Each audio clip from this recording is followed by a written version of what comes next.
באוגוסט 1955 מתחילה מצרים לשגר את חוליות הפדאיון לישראל למשימות חבלה ורצח. מאוחר יותר חודרות החוליות גם מירדן. חודש לאחר מכן, בספטמבר, מרחיבה מצרים את ההסגר במצרי טיראן גם על התחום האווירי, ובכך מנתקת את קווי התעופה של ישראל לאפריקה ולמזרח הרחוק. באותו חודש נודע על עסקת הנשק המצרית-צ'כית. במסגרתה מקבלת מצרים נשק סובייטי בכמות ובאיכות ללא תקדים במזרח התיכון. עסקה זו מערערת בבת אחת את מאזן החימוש בין ישראל לשכנותיה. ישראל אינה מצליחה למצוא מדינה שתסכים לספק לה כמויות נשק ברמה מקבילה. באוקטובר 1955 מקימות מצרים וסוריה מפקדה משותפת במטרה לתאם את מאמצי שני הצבאות לקראת מלחמה עם ישראל. במציאות הביטחונית הזאת עושה יעקב את צעדיו הראשונים כחייל בפלוגה א', גדוד 82 של חטיבה 7 בחיל השריון. שלמה כבר מפקד טנק באותה פלוגה. צנחנים, גולני, סיירות, הם היו הכוכבים. הטנקים נחשבו אז ככוח מסייע בכינון ישיר.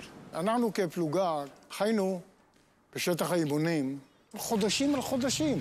כשאתה מגיע לתקופה כל כך ארוכה במסגרת של פלוגה, אתה יוצא מחושל ואתה יוצא מאומן ואתה יוצא עם אווירה בלתי רגילה שמוכתבת הייתה על ידי המ"פ. הביאו לנו את הטנקים החדשים, ה-M50, עם התותח הארוך.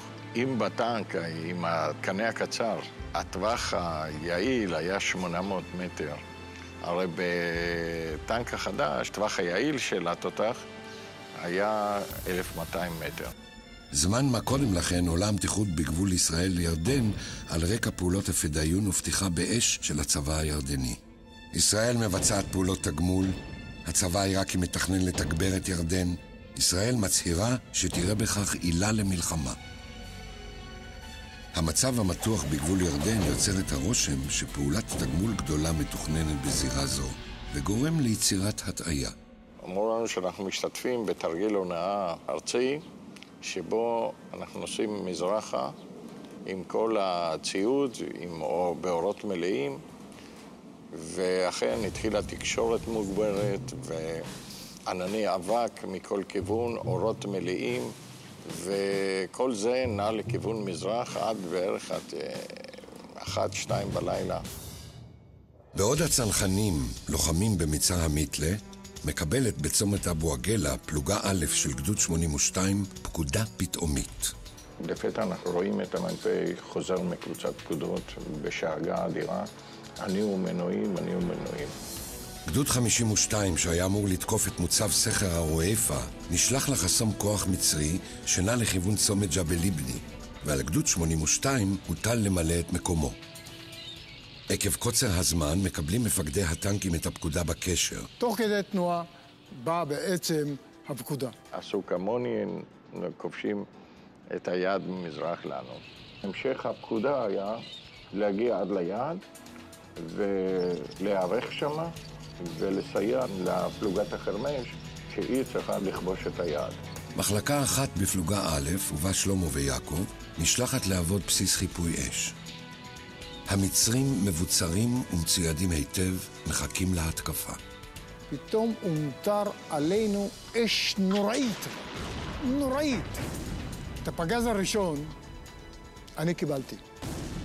שרשרת ירדה מיד, אבל אוטומטית. ובאותו רגע בוצעה תרגולת. קפצתי מהטנק, יצאתי החוצה, לקחתי את המקלע 03 עם ארגזי פעולה, ורצנו מהר לפי הפקודה ולפי התרגולת, הצבתי את המקלע עם ארגזי פעולה, הם ירו על היד, חזרתי חזרה, נכנסתי לטנק ושימשתי גם כמפקד טנק וגם כטען קשר. טור החרמש המסתער שאמור לכבוש את היעד רגלית נפגע ונעצר. גם הטנקים המלווים אותו מתחילים להיפגע, האחד אחרי השני. אל היעד מצליחים בסופו של דבר לפרוץ רק טנק המ"פ בריל והזחל"ם של סגנו. הם נעים בין עמדות המצרים, ממטירים אש על ימין ועל שמאל. בבסיס האש נשאר רק הטנק של יעקב כשיר לתנועה. הוא מקבל פקודה להצטרף למ"פ. בדרך כלל כשיוצאים מעמדה אז נוסעים קצת אחורה ויוצאים מהצד. אני אמרתי נהיה קדימה. ואנחנו גולשים במורד הגבעה, ואני מחפש לאן להצטרף.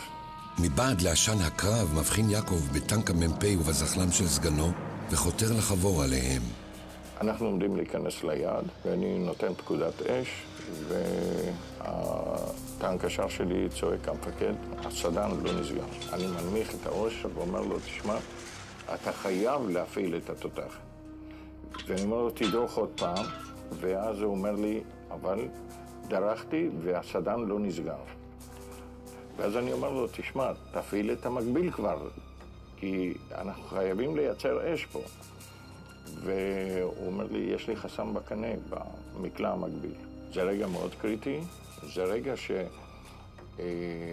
אבל אין לך הרבה זמן לחשוב, כי אתה חייב לתפקד, אתה חייב לתת הוראה, להמשיך, או לנסוע אחורנית, לתפוס מחסה. אני מחליט להיכנס פנימה, ודורש את הגדרות הראשונות. אני אומר לצוות להוציא אליי את הרימונים. אני נכנס לתוך המון מצרים, זורק רימונים, ומפנה לעצמי את השטח להמשך תנועה.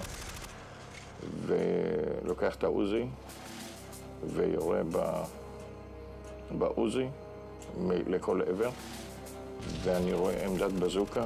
אני אומר לאמנון, אמנון בזוקה לפנים, תדרוס אותה, ואז הוא מפנה את הטנק לכיוון ודורס אותה. וכך אנחנו ממשיכים מעמדה לעמדה. אנחנו דורסים עמדות מצריות, ובאחד העמדות האלו אנחנו נכנסים לתוך איזו שוחה עמוקה, הטנק נוטה על צידו, ואנחנו כבר, אני לא יכול להזיז את הטנק. אני חשבתי שזה הסוף. אבל לא יכולתי להרשות לעצמי להעביר את זה לצוות. אני שומע בתוך העמדה קולות בערבית, אני זורק רימון לאותו כיוון, אבל אז קרה גם הנס הקטן, מה שקוראים, שפתאום קבוצות גדולות של מצרים מתחילות לקום ולהתחיל לברוח. מוצב סכר הרואיפה נכבש על ידי הגדוד בקרב המופתי.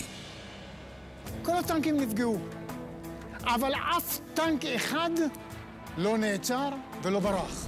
כל אלה שנפגעו, כל אלה המשיכו ליירט אש על היעד. זה גם מה שנתן למ"פ את הכוח לכבוש את היעד. את הפלוגה הזו, מוישה בריל ייצב אותה לפי הדמות שלו, ואנחנו האמנו בו והרצנו אותו, וכל הפקודות שהיה זה עשו כמוני. עשו כמוני, זה הדוגמה שקיבלנו, ואם אנחנו רואים אותו נכנס ופורץ ליעד בכל מחיר, אז מי שיכול היה, נכנס אחריו. דוב שמחוני הוענק עיטור המופת על השתתפותו בהתנדבות במבצע ירקון. לאברהם גרינבוים הוענק עיטור העוז על חילוץ בני פלט. יעקב מאיה קיבל את עיטור העוז על חלקו בקרב על סכר הרואיפה. שלמה ארבלי קיבל על חלקו באותו קרב צל"ש אלוף. לדן זיו הוענק עיטור הגבורה על פעילותו בקרב המיתלה.